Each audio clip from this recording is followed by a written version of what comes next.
A small group tonight. Maybe we do need a reminder, Cole. Yeah, I should be doing that just automatically, and I neglected to do it this week. I apologize. No worries. No worries. There's Karen.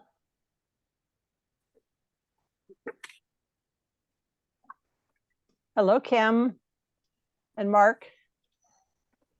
Nice to see you. All right, at 6 o'clock, we're going to get going. And before we begin, usually we read the mission statement, but I'm going to start this one out with, actually,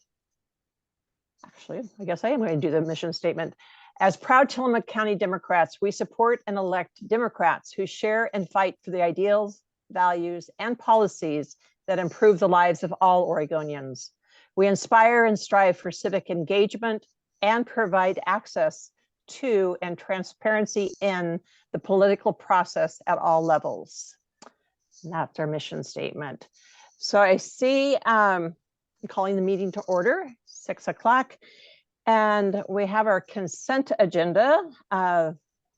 Did everybody get a chance to look at the agenda and the minutes from last month's meeting, as well as the treasurer's report?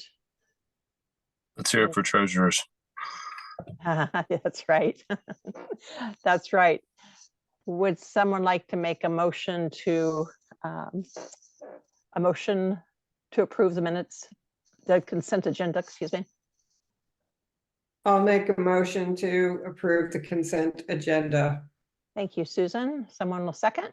Kathy Blevins. Thank you, Kathy. All in favor? Oh, Ruth's here. Hello, Ruth. Please put your hand in front of your camera. All in favor? Thank you. Any opposed? Any abstains? Hello, David McCall. It's Sandra. All right, thank you for that. Is there anything about the treasurer's report that you want to add, Kim? No, nothing to add unless anybody has a question. Okay. Anyone have a question regarding the treasurer's report? All right. Well, we have guests tonight. Look at this. We have Tobias Reed, treasurer, state treasurer. And we also have, well, I don't know who Andrea Phillips is. Oh, Team Reed. My Andrea's gosh. our campaign manager. Yes. You brought a posse tonight. All right. Just a posse of one, but yes. All right. Very good. And then we also have Jeff Goodman with us tonight. So I am going to go ahead and ask Tobias to begin. Welcome to our Central Committee meeting. And what say you tonight? Well, I would love to just give you a little sense of this race for Secretary of State, and then hear from you any questions or comments or things that are on your mind. I know you've got probably a busy agenda, so I'll be quick. And I should start by apologizing for my rather informal attire and background. I'm in the car in the parking lot outside our son's 5th grade basketball game. So that's where I will be headed when we are done talking. I appreciate your tolerance of that. It's no reflection of my respect and esteem for this august group, but you know how parenthood and youth athletics are. So I wish I was with you in person, and I wish I was here to talk about running for Secretary of State under some different circumstances. But I think we all can acknowledge that the office has taken a reputational hit of late, and I'm running to try to restore some confidence and effectiveness to that office. I think most people, to the extent they do think about the Secretary of State's office, think of it in terms of elections, and that makes sense. It's obviously a very central part of the office's responsibilities. Having accessible, secure, fair elections is essential. But the office is bigger than that. It's also, the Secretary of State is the auditor in Oregon, with responsibilities to make sure that taxpayer dollars are being spent efficiently and effectively, and that agencies and programs are operating appropriately. And on top of that, every business in Oregon registers with the Secretary of State's office. So we have an opportunity to make that process more efficient and pleasant for entrepreneurs as well. And I have to be honest, I really did not expect to be running for Secretary of State. I'm wrapping up my second term as your state treasurer, and I'm really proud of the things that we've done there, from improving the college savings plan, helping people, families in Oregon save for college and job training after high school in all kinds of new ways. We started a first of its kind retirement program that no one else in the country had done at that point. It's now got 125,000 people with funded IRAs. And we've protected the pension fund for more than 400,000 Oregonians. In the process, we've grown the portfolio to over $140 billion. And at the same time, we've been taking the fight to climate change. We've created the largest research forest in North America, in the Elliott, and we've used our status as a major investor to pressure the places we invest to reduce their carbon emissions, even while we increase our exposure to clean energy and renewable technology. And that really caused me to think, as I saw the need for a new Secretary of State, that the cause of service is what really motivates me to be in this work, and I feel it even now, because I believe so deeply in the mission. We really can make lives better for Oregonians by coming together around these things. And lots of examples in my history, but one of my favorites is the role that I got to play in bringing full day kindergarten to every district in the state. And I think about that because it has real impact, not just for students, of course, for them, but also, I'll put this light on so make it a little bit more pleasant to see me, I hope. And it also has an impact on families and communities when people don't have to worry so much about the accessibility and cost of child care or early childhood education, and can make their own situations better by having more freedom to pursue their careers. That's real impact, and that's the reason that I'm in this work. But I'm worried, frankly, because I think of the impact and the messaging of Donald Trump and his supporters. We're seeing an increasing erosion of confidence and involvement in our institutions and our processes. I think that is not only alarming, I think it's really dangerous. And it's one of the reasons that I'm so motivated and excited about this campaign and being Secretary of State, because that's where we can begin to rebuild confidence. And when I'm Secretary of State, we'll do that work in the office and in state government more generally. We'll start with new standards for transparency and ethics. We'll make sure that the audits of the Secretary of State are not driven by a predetermined political agenda, but by a sober and realistic assessment of risks and vulnerabilities. And we'll turn the corporation division from a bureaucratic barrier into a partner for entrepreneurs. That, of course, all comes on top of the fundamental responsibility to maintain Oregon's well-deserved reputation for being a national leader in elections. We're not going to let anyone undercut or intimidate or threaten people who are carrying out elections or even just trying to vote. And I've enjoyed this process. Again, it's not my first time running for statewide office, but every time I have an opportunity to connect with people across the state, I'm reminded this is a big state geographically, and we have a lot of different backgrounds, a lot of different outlooks in Oregon. But I think when we come together around our values, it really underscores our strengths, and that's what unites us. The idea that everybody has an opportunity, everybody has a right to a fair shot. That being diverse is not something that you can criticize or make fun of as being woke. It is a real and tangible source of strength, and we believe everybody deserves equal justice. So, it'd be unrealistic to say we've achieved those things. We got work to do to live up to those values, but that's what animates me. It's what motivates me. It's what I will fight for every day as Secretary of State. So I hope that gives you a little sense of what I'm about. I would love to hear any questions or thoughts you might have for me, and would love to have your support. We've got about 88 days till the primary is over, and I'm enjoying it, excited about it. So love to hear what's on your mind. Yeah. David McCall has his hand up. David. Right. Yeah, Tobias, just a quick question that you did. I know you're talking about the run for Secretary of State, but I wondered if you might just mention a little bit news that's been in the news recently about your quest to get our public investments out of fossil fuels and the nasty stuff. Yeah, well, it's a good question. I'm glad to talk about that. One really important part of that is that what we're talking about here is the pension fund, and there's a really common misconception. I don't think you probably did it intentionally, but it's an important point, and it's what all this is based on. The pension fund is not public money. It belongs to retirees, to the public health nurses and the teachers and the firefighters who've devoted their careers to serving us. So we are investing those dollars on their behalf. And this fund has to do two things simultaneously that are really hard individually. It has to return 6.9% year over year over year. That's hard. And at the same time, it has to generate $435 million of cash every month to pay the benefits that people are dependent on, to buy groceries and pay rent. So we can't get either one of those things wrong. And our fiduciary responsibility, a fancy word, is to operate for the benefit of our pensioners, our members. And I believe, and I think no one here would probably disagree with me, that we are not doing our job as fiduciaries if we are not taking into account every risk that impacts our ability to make those returns, to make those dollars productive and effective. And so that's the context into which we enter this conversation and figure out how are we going to responsibly reduce or eliminate the investment risk that comes from climate change. And I presented a plan to the Investment Council a couple of weeks ago that was the culmination of a year plus of really intense, rigorous work.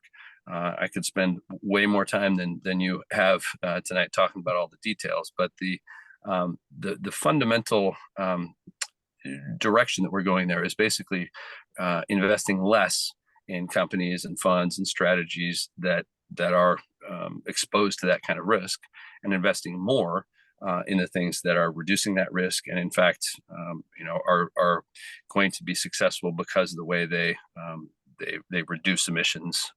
And I'm really excited about it. The Treasury team is world class. It's going to take time. This is a 26-year plan, and it will be long into the hands of my successors as treasurer. But I believe one of the most important things I can do in my remaining time as treasurer is to set up that framework and hand it off to whomever the next treasurer is, so she or he will have that basis from which to work. Thank you. You bet. Yeah, thank you. Anyone else have a question? Oh, wait, I just saw a hand. Eves. Hello, Eves. Nice to see you. Hold on one sec. It's been so long since I've been on Zoom. I don't know how to do the electronic hand anymore. So I had to go. I had to go old Physical school. hands are better, I think. Yeah. I had to go old school. So this is a little bit of a two-part question, and forgive me if it's obvious information. I've just been kind of out of the loop with what's going on. Yep. So two-part question: Are you eligible to run for treasurer and choosing this other one, or is it sort of you've run your course and now we need to have you do something else? Yeah, the three constitutional offices in Oregon, governor, secretary of state, and treasurer, have 2-term limits. So I am not eligible to run for re-election as treasurer. Okay. And as I said, I didn't expect that I was going to be running for secretary of state. This is a great opportunity. I think it's a great opportunity. It's a need, and what motivates me is the fact that while I've been treasurer for seven years and a bit, we've had 4 secretaries of state. I think that turnover has really hampered the effectiveness of the office. And what I can promise is, that you don't have to guess what it's like to have me as a statewide elected official. You got 7 years of data. Yeah, I think it's a great opportunity. So the second part of my question is, who are you running against for the nomination? What are we talking about? I have one opponent. His name is James Manning. He's a state senator from Eugene, and I have absolutely nothing bad to say about him. He is a good man. He has served both in the legislature and in the Army. We agree on a number of things, but I think this race is a contrast in experiences. Being in the legislature is an important job. I was in the legislature for 10 years, but it is a very different experience to be in executive office. And the task of turning complicated, risky policies and ideas into results that people feel and are directly affected by is a different skill.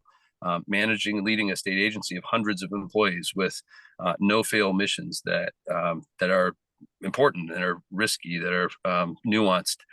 That's something that is developed with real skill. So I think that's the contrast. And I think given what we've seen in the Secretary of State's office, given what is coming to the Secretary of State's office in terms of election reform, campaign finance reform, all of these high stakes things, I feel like I am the better prepared to do that job and do it well.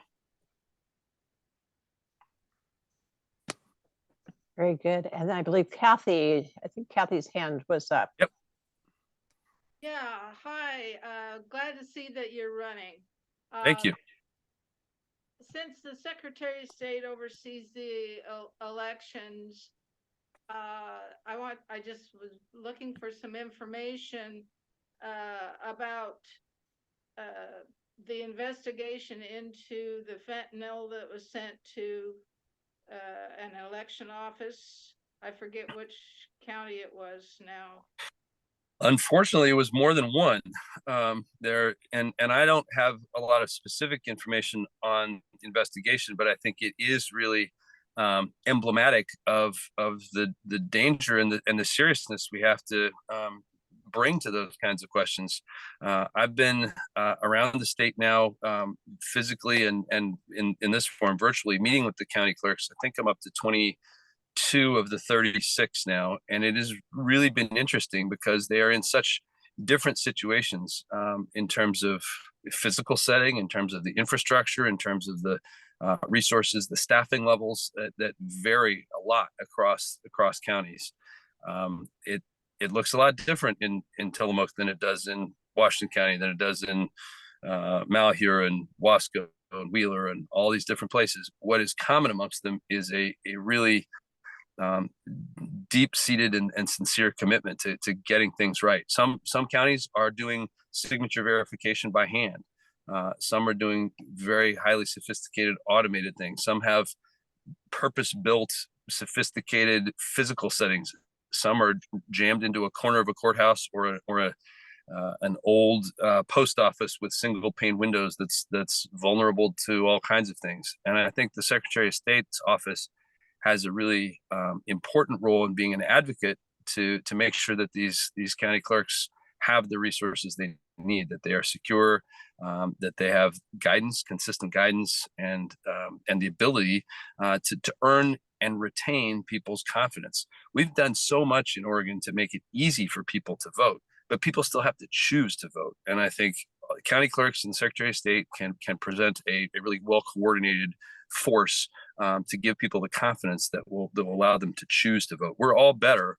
I mean, we're Democrats in this room, so we're motivated for a particular outcome, but we have to shoot for the situation where even if our side doesn't prevail, our reaction is going to be, we got to convince more people, not the system is rigged and we're going to call that into question. There are lots and lots of protocols and controls to make sure that we're getting it right. And part of our job, I think, as Democrats, is to advocate for the investments to make sure that people see and feel that confidence that allows them to continue being an active participant. So there's a lot of work to do on that front. I'm excited to be part of it. Good. Anybody else? Did you want to introduce your campaign manager real quick, Tobias? I just kind of jumped over her. Yeah, no, thank you for the opportunity. It would be presumptuous of me to give her whole bio, but I'll say one of the reasons I'm really excited about having her on the team, and then obviously she should add anything. Andrew, you should add anything you want to as well. We didn't, we talk often about how proud we are of Oregon being an export state, all the ideas and people and talent that go forth from Oregon. This is an example where we imported talent. Andrea comes to us from long service as the vice chair of the Iowa Democratic Party. So she's got really range of experience from every kind of campaign, from local school board to presidential campaigns. She's already added a ton to our capacity and expertise, and so we're really lucky to have her. But that's just part of who she is. So Andrea, you should fill in other details, please. Oh, well, I don't feel like I need to fill in any more details about me, but I will just say having been the vice chair of the Iowa Democratic Party work is near and dear to my heart. And so I love the county parties and all of you that showed up tonight. It's my favorite thing, seeing people getting involved locally. Thank you. Well, with that, just on behalf of all of us, Tobias, thank you for your commitment to Oregon and to the people of Oregon. You know, to complete your 2 terms and be willing to jump into Secretary of State. You know, that takes something, right? It shows who you are, and we thank you for that. Well, I appreciate that. And as I always respond to nice words like that, I accept it on behalf of my wife and our kids, because as perverse as it might be, I really enjoy it. I get a lot of fulfillment out of it. It's my wife and our kids who put up with it. So I'll pass it on to them. Yes, and you've got a basketball game to get back to, right? That's true. Right. Well, thank you for joining us tonight. Thank you. It's just, I was just going to say what Andrea has taken care of in the chat is how you can be in touch with us. Please don't hesitate to do that. We've got, as I said, 88, I think, days till the primary. We'd love to hear from you and hope to earn your support. So thanks again. All right. Constance, I forgot to raise my hand. May I say something quickly? Of course. I just wanted to tell both Jeff and Tobias. First of all, I'm vice chair of the TillcoDems. I'm also vice chair of the TillcoDems Elections Committee.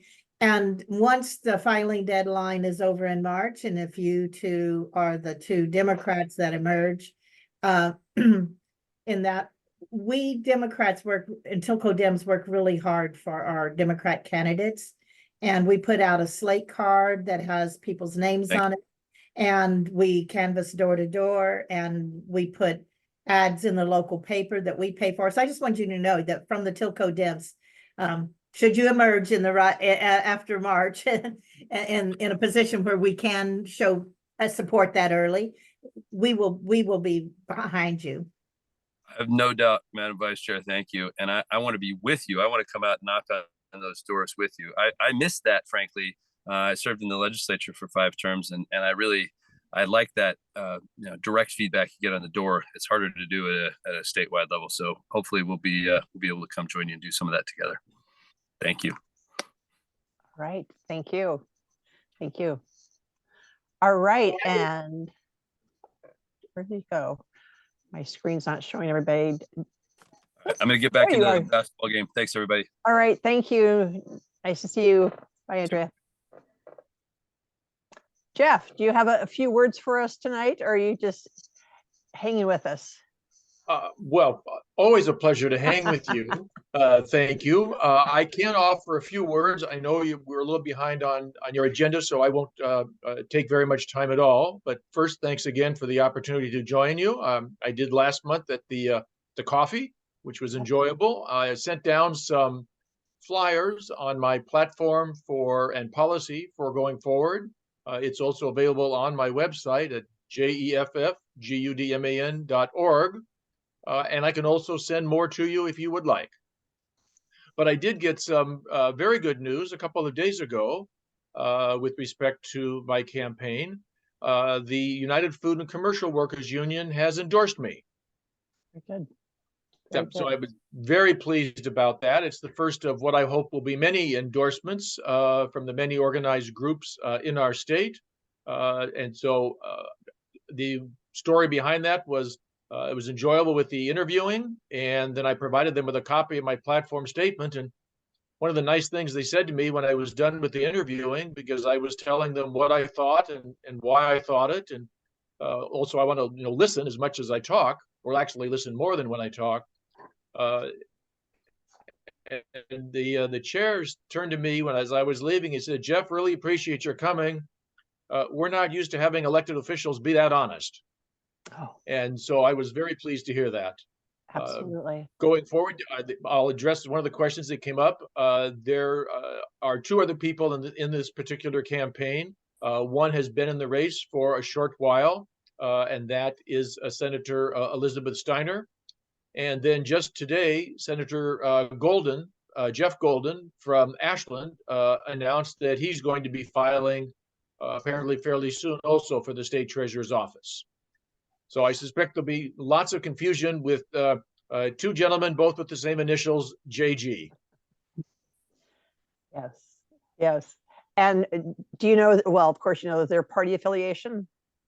They're both, Senator Steiner and Senator Golden are, like myself, all Democrats. All Democrats, okay. Yeah. Very good, very And good.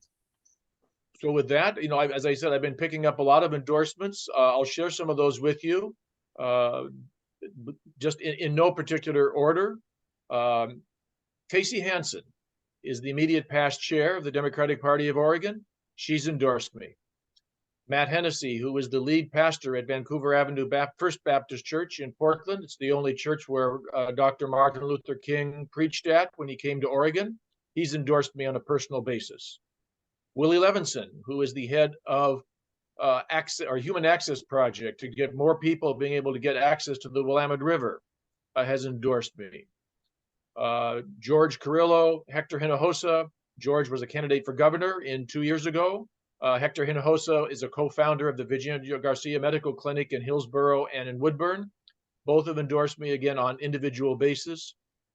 Jenny Kim, who was very active in the Korean American community, again on a personal basis, all have endorsed me. So along with any number of mayors, past mayors throughout the state, across the political spectrum, have said the background that I bring, 40 plus years experience investing, 40 plus years experience in budgeting, the values that I'll bring to bear, and the policies and the platforms I'll be pushing for with reform of the kicker, reform of our property taxes, providing opportunities for children to succeed in going forward, are the policies and platform ideas that they want to see in our next treasurer.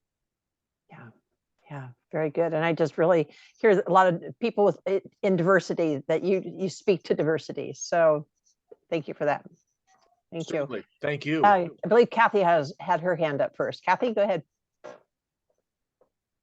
Hi, Tobias Reed just talked about I believe it was like 26-year plan that he is mapped out for the treasurer's office, and I was wondering if you're familiar with that, and if so, are you thinking about continuing that?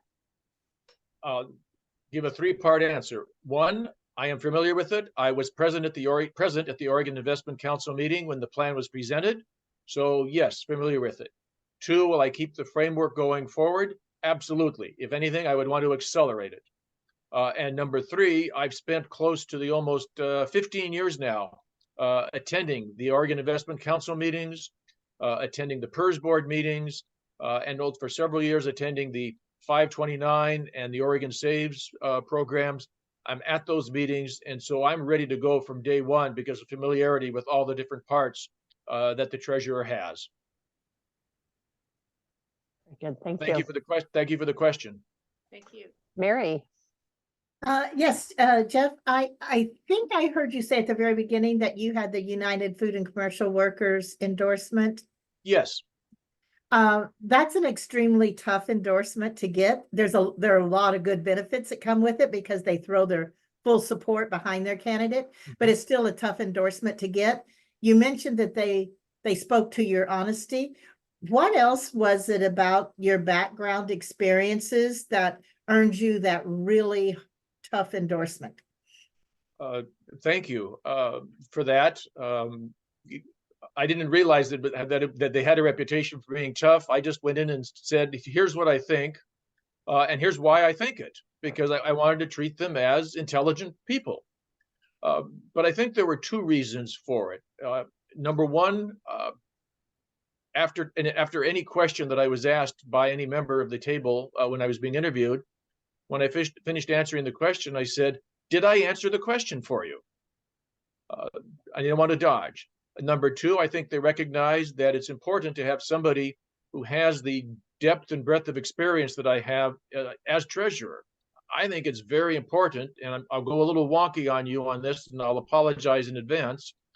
But when you're overseeing over $100 billion in investable assets, and you're talking to some of the brightest people, not only in the country, but in the world when it comes to investing, that the treasurer ought to understand when somebody says covered call, Efficiency Frontier, Triple Witching Hour, Miller and Modigliani for investing, internal rate of return.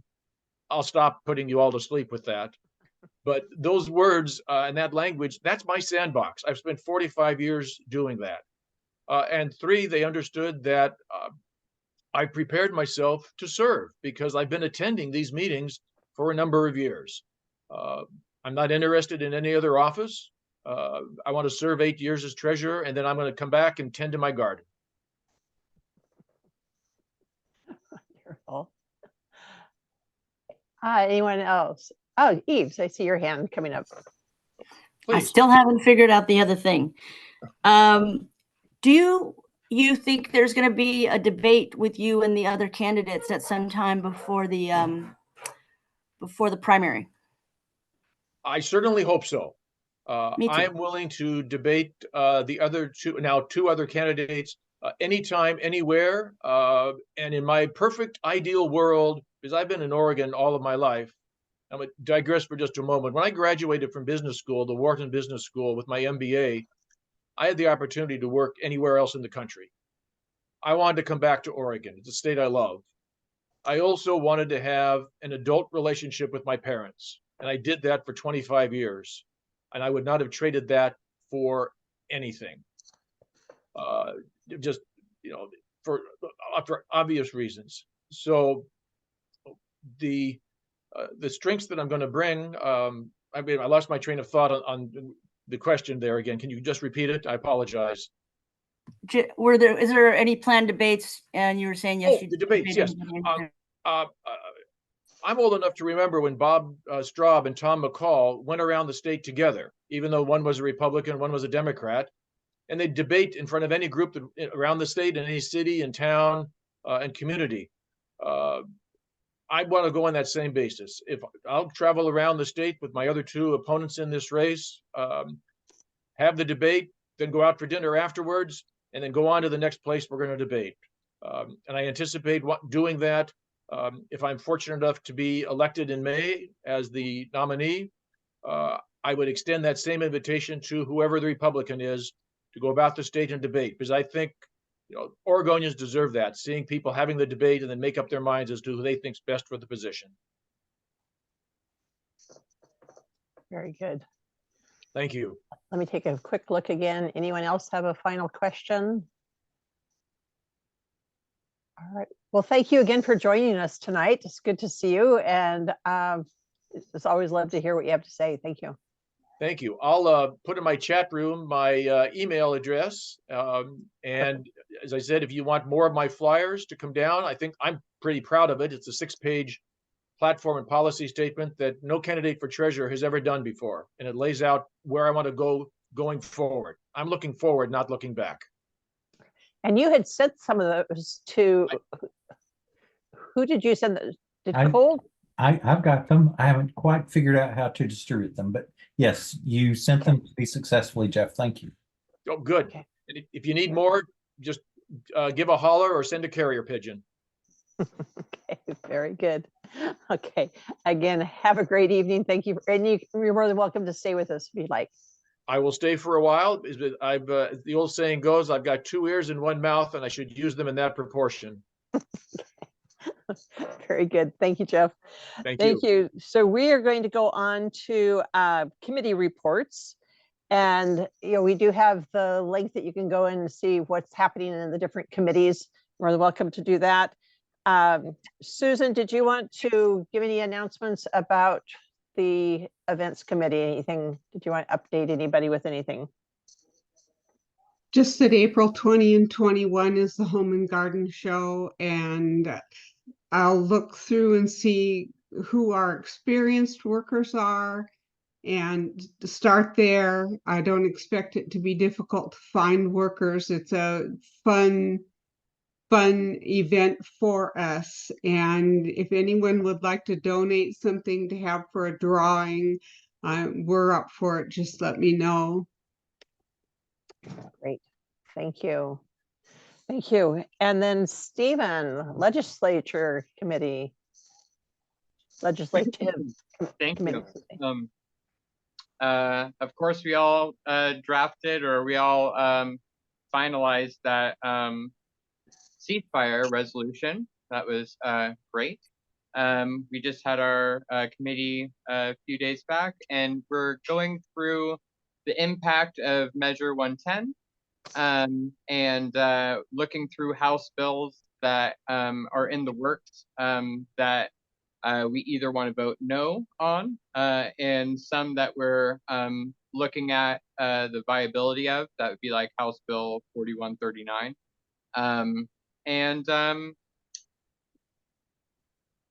Beyond that, we are also wanting everyone, if they can, to comment on our resolution that's on the Headlight Herald. I have a link that I sent on Slack, and I can also link it here in chat. And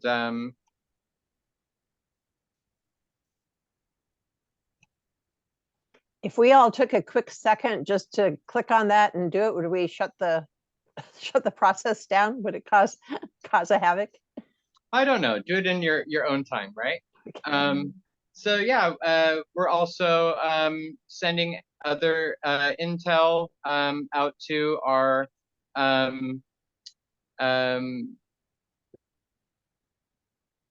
oh gosh, the word just slipped my mind. People that we have endorsed, like Logan. So we sent some information to him to try to help him. And that was on the letter that Greg Abbott put out that Javed also signed. So yeah, we're just doing a little investigation, and that's kind of where we're at. Very good. Anybody have any questions for Stephen? Yeah, Dave.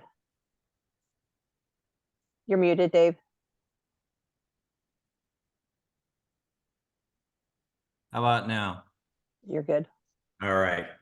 So not a question, more of an update on the ceasefire, the resolution. The National AFL-CIO has just issued a ceasefire resolution.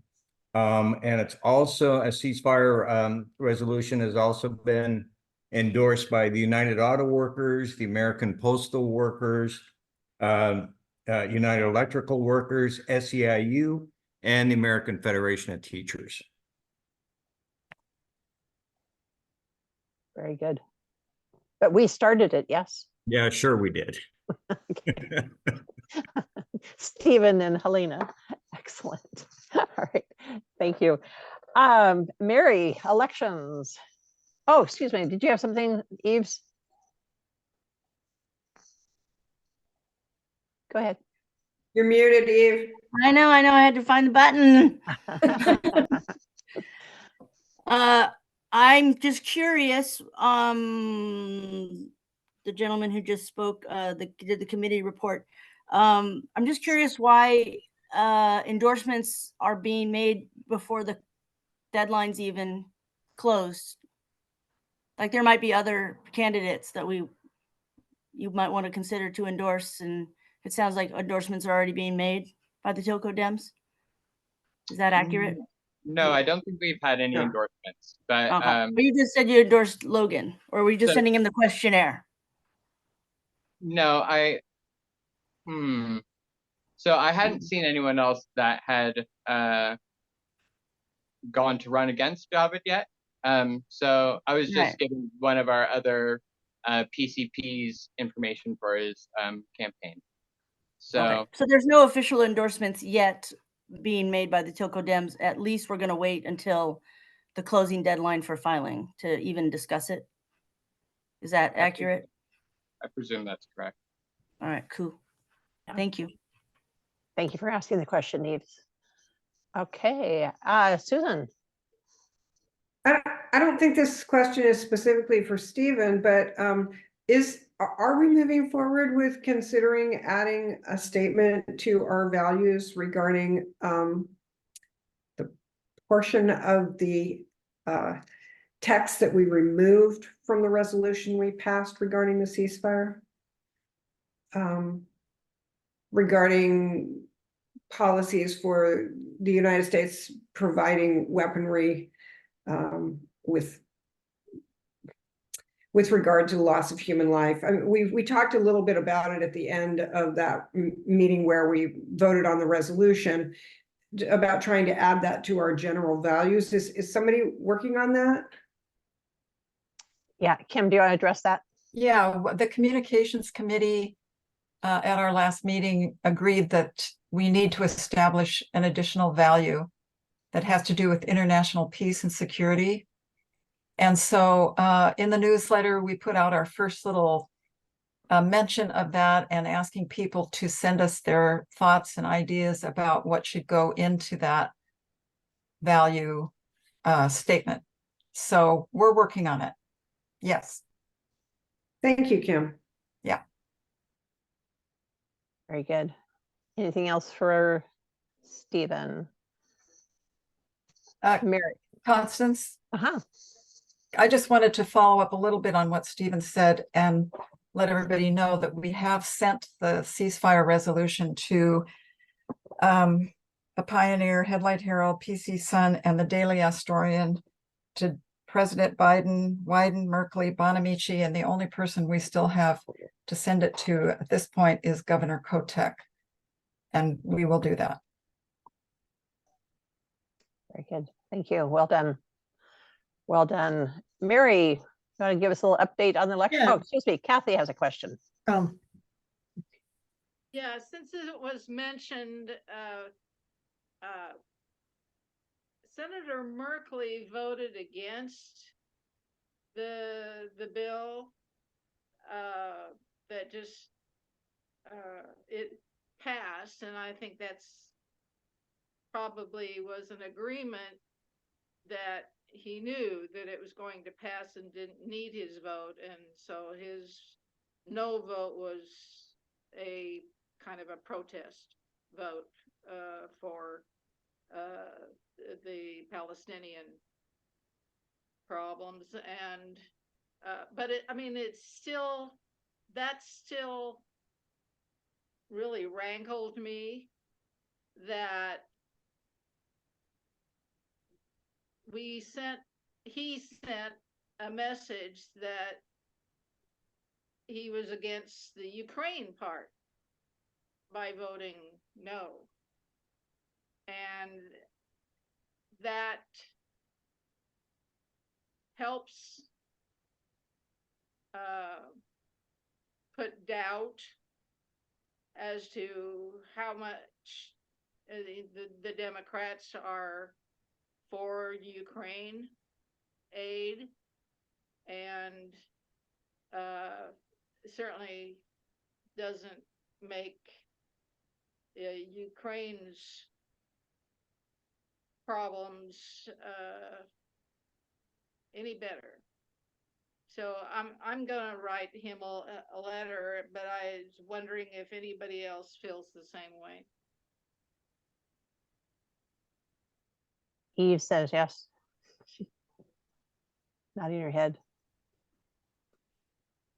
And it was my understanding that he had his own, he was originally one that came out with the resolution. Yes, Stephen, isn't that where Helena got a lot of her verbiage? That's possible. Okay. Yeah, I can't remember who it was exactly. Yeah. Yeah, and please share your letter with us, Kathy, if you would. You get that done. Thank you. Thank you for being a stand for what you believe. Thank you. All right. So, Mary. Yeah. Thank you. So first of all, I want to mention that it's the elections committee that will do endorsements and not the legislative committee. And currently it is in our bylaws. It says legislative, but that's because when that bylaw was written, the elections committee did not exist. And when we created the elections committee, we forgot to pull that over to the elections committee. And so the elections committee did make a statement to send to the governance committee to get that done. And in that time period, we had a change in the elections committee of of leadership and some members, and I'm thinking it fell through the cracks. So Ruth, I will get that sent to you tonight. I'll find it on my computer and send that to you tonight. So just a little clarification on that, because the elections committee interviews the candidates and things like that. So going along with that, just real quickly, the elections committee, we're now meeting at 9 o'clock on the third Friday of the month, and invite everyone to join us. This month when we met, we discussed the March election, and to answer Eve's question, no endorsements will be recommended until after the filing deadline. But we have two positions that are paramount, and those are the two positions for county commissioner. And in one of them, there's two far right. This is the one that Yamamoto vacated, so it's an open seat, and there are two far right Republicans running for that. And we would love to find a Democrat that at least make a statement and get in there and hope and run and hope and win. But for some reason, that position seems like it's going to be sewed up one way or the other right now, unless in the next 3 weeks a Democrat steps forward with a far right Republican. And the other race is the one that Erin Scar's seat. She has filed. She is running again. Right now, she's the only Democrat in that seat. There's a Republican, pretty conservative Republican running against her. And then there's TJ Farrelly, who is a member of the Independent Party and is pretty progressive. And David McCall's had, I think, at least an online conversation with TJ. I know TJ a little, and I would love to have him file against the two Republicans. I think he'd win in a heartbeat. There's a lot more complications going on in the background about maybe some personal things why TJ wants to run against Erin. But he is very progressive, and that's going to make it so Erin's getting hit for both sides, and at this point it looks like she'll be the only Democrat in the race. I can't talk to TJ about it myself because he now has a consulting company, and as a city councilor, I just voted along with the other city councilors to award a very large contract to him to do some consulting work for us. And then at the end of the consulting period, I will also vote on whether to accept his work or not. So it is totally inappropriate for me to discuss switching positions or anything with him. So I would appreciate it. David's got his hand up, and maybe he can share some more with us. But boy, I would love to get a progressive person. They don't have to be a Democrat. I would just love to get a progressive person in that open seat. And I think, Kathy, you had your hand up first. Yeah, I thought I read in the Pioneer that TJ was running for commissioner.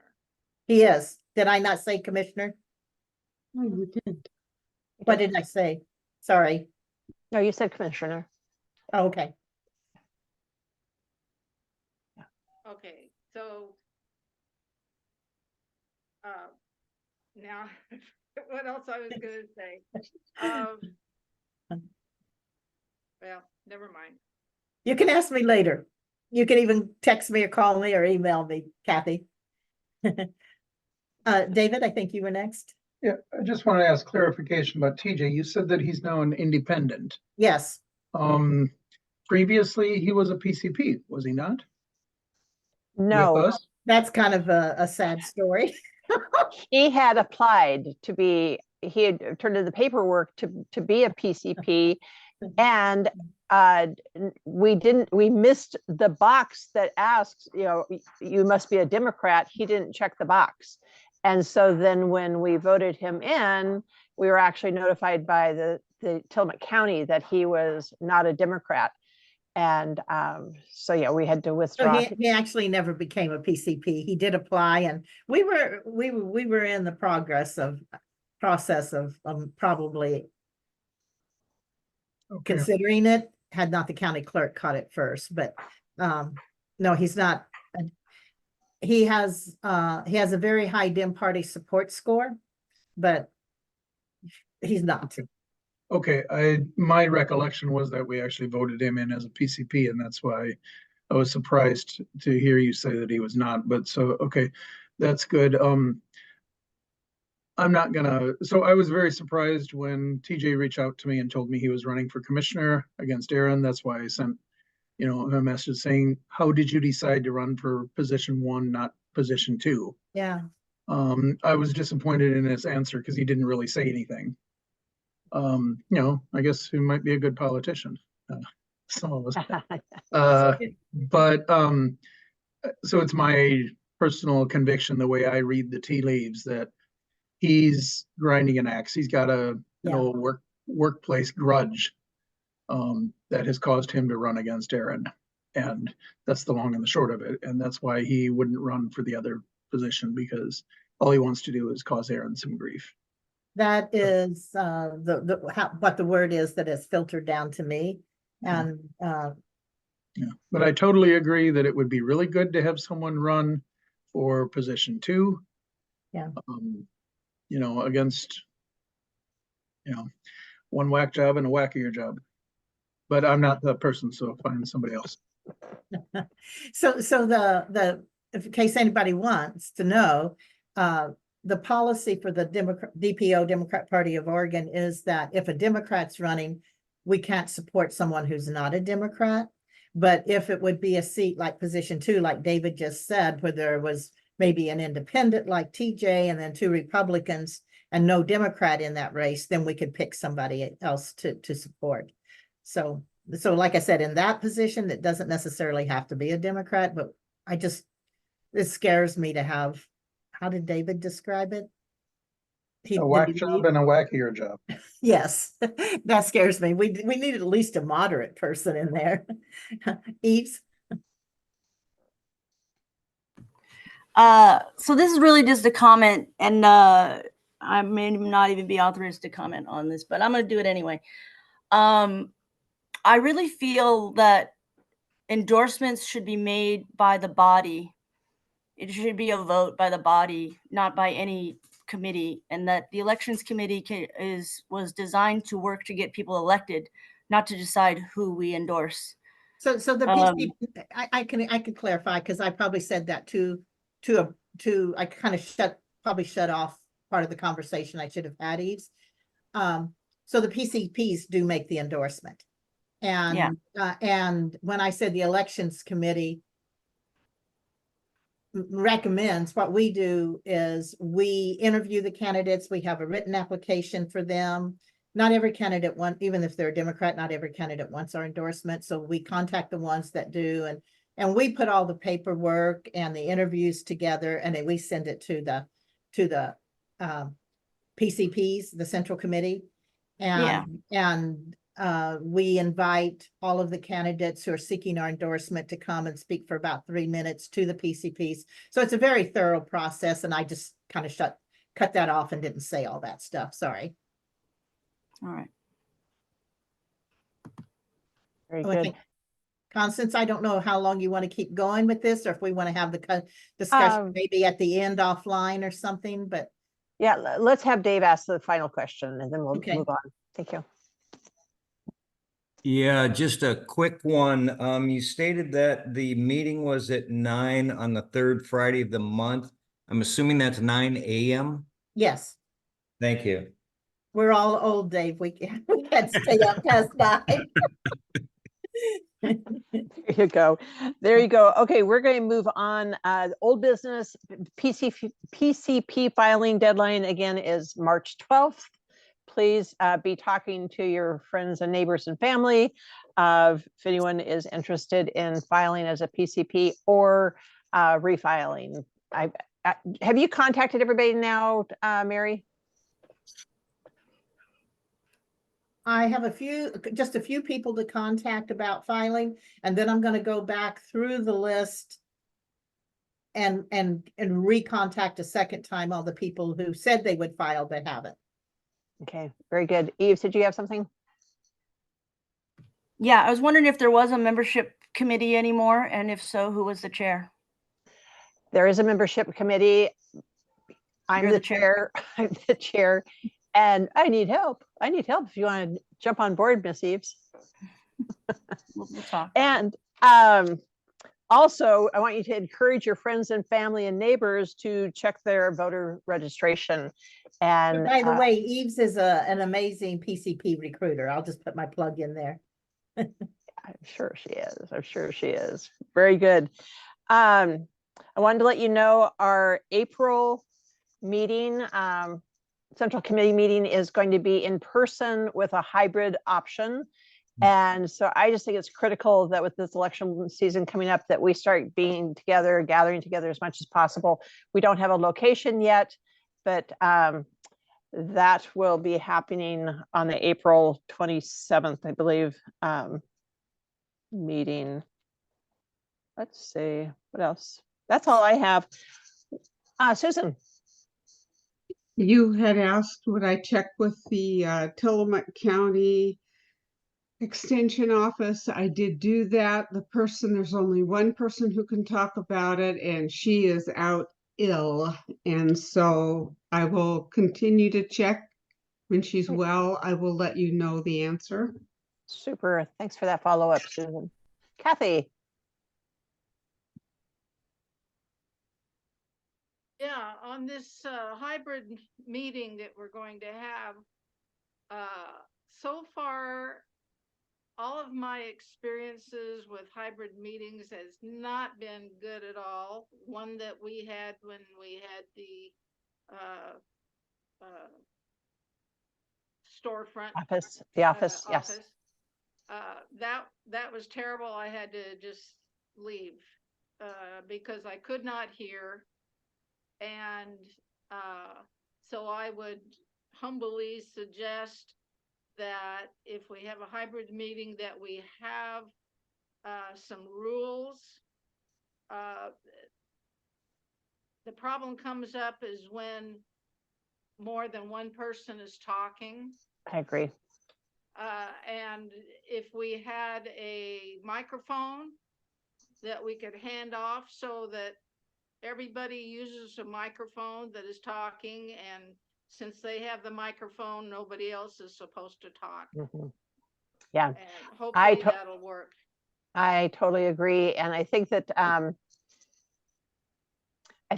you know, we were brand new to that. So, you know, hopefully we'll be a little more experienced this time, and I'll take your recommendations definitely under advisement, because you have to honor each other's time and not speak over people for any kind of large meeting to work.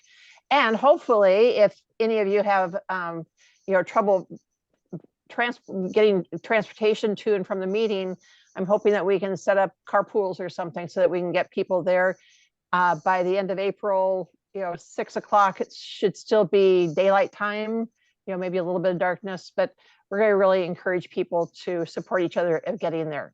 You know, I know the Republicans, they're meeting every Sunday at church. You know, we don't have that. We need to get something going to where we're face to face, not in a church. Ruth. And you're muted, Ruth.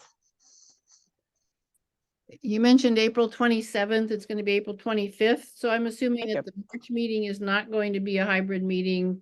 It's the April meeting that you're planning. It's the April meeting, correct. And also, I should let you know this, Eileen Kaili, she'll be at that meeting. She's going to join us. She's coming down for a DPO meeting in Lincoln City. So she's going to stop and be with us that night. So that's kind of the reason why we're having in person also. All right, Susan Tone, I see your hands is up. So I'm just curious about when did we find out that Tobias Reed and Jeff, Goodman were going to be guests tonight, because it's not on the agenda, and I feel like our attendance might have been higher if we had been able to get that news out. Exactly. Thank you. Jeff just dropped in. He wasn't on the agenda. He had joined a coffee chat a while back and was certainly invited to come to, you know, our meetings, but I did not know he was coming. And Tobias I believe Tobias had a prior campaign manager that contacted me a month and a half ago and said that they'd like to come, and then I hadn't heard anything more. So I didn't know if he was coming or not coming. So that's on me. I'll keep better records of people and follow up better going forward. Because I think you're right. I think if that would have been on the agenda, perhaps more people would have come.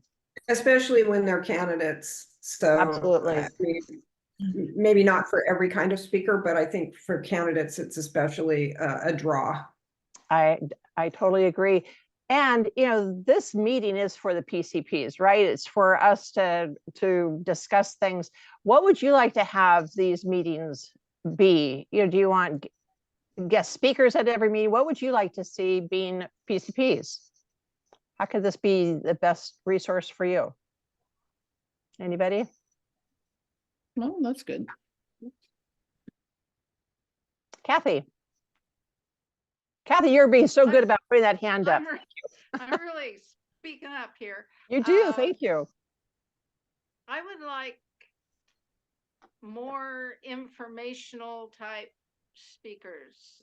There were so many things to learn about what's going on in politics, and let's face it, if these meetings are just procedural stuff where we go vote the minutes in and Yeah.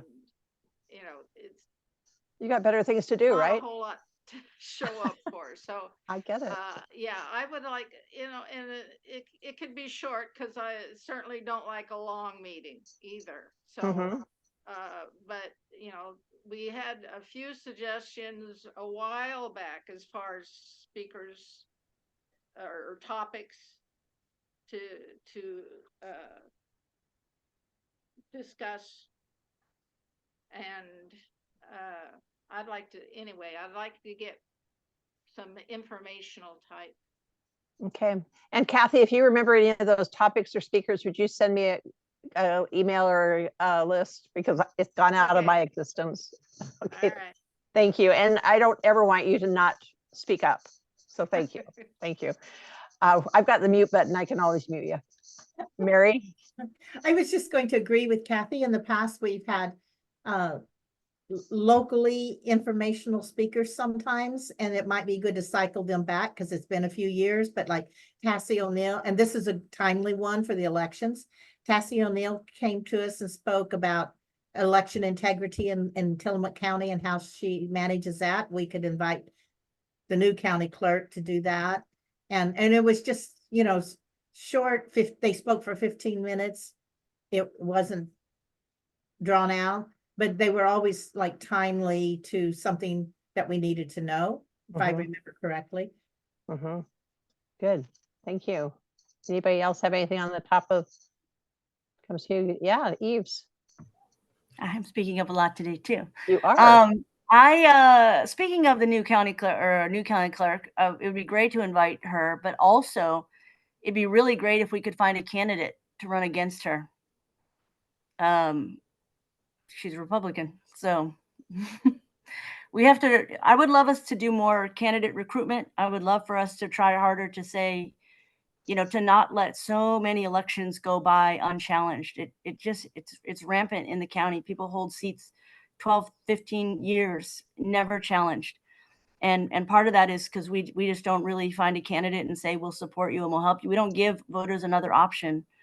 And that's just something that I think we maybe could put a little effort into. And I agree. I like meetings that are informative and help us talk to people.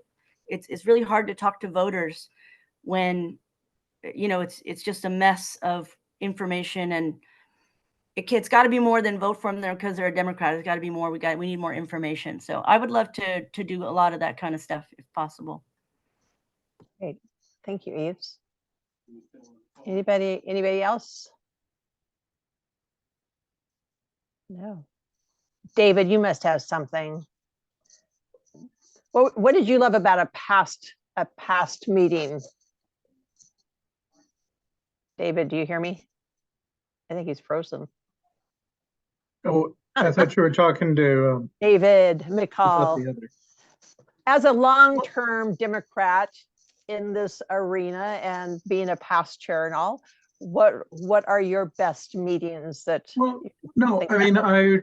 I've been listening to what others were saying, and like Kathy was saying, when there were topics where we could learn a lot from, and not just who's running for what political office, but also different topics that affect us, and not necessarily only from a political perspective, but from a community perspective. Hmm. You know, I mean, we used to have topics that sometimes that were, well, I don't know, I'm going to say, I think the first time I ever went to a TillcoDems meeting was when they came and asked me to talk about recycling in the county. Hmm. And, you know, yeah, Lenora knew that I was a Dem, but that's not why she asked me to come. It was a topic of interest to all. Yeah, okay, good. Well, we will get some ideas and get things on the books. I like that. I want interesting meetings here. Anything else for anybody before we complete? It's 7:05. We went over a little bit, but it's okay. And it's good to see you, Sandra. Always Thank good you. And Eve, thank you for joining us tonight. It's nice to see you.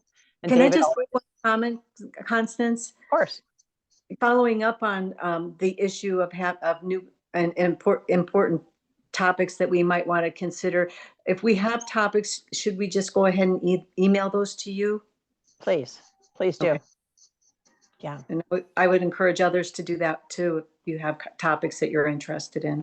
Exactly. Thank you.